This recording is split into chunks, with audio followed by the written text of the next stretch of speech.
During Matt Tebbutt's latest episode of Saturday Kitchen, the BBC host welcomed guest chefs Tom Parker Bowles and Ching He Huang onto the show, where they cooked Alex Jones a number of fancy dishes.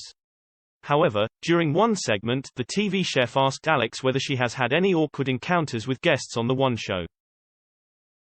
When asked whether she ever gets intimidated by any guests, Alex simply admitted, "No.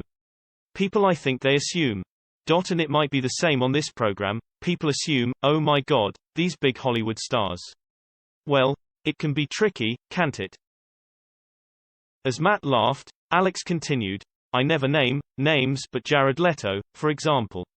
You know, he just didn't get it. The sense of humor is so different. Most of them are absolutely lovely. Tom Hanks, I mean, come on, everything you want him to be.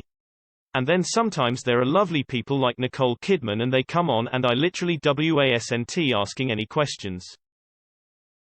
Alex went on to admit to Matt she was blown away by the Moulin Rouge actress.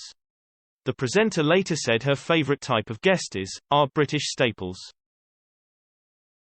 People who've been in the industry, they're part of the fabric of our society.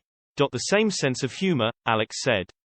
You know, we had, for example, Eamon Holmes on last night. It's really nice. I think that sort of makes for warm, happy programs.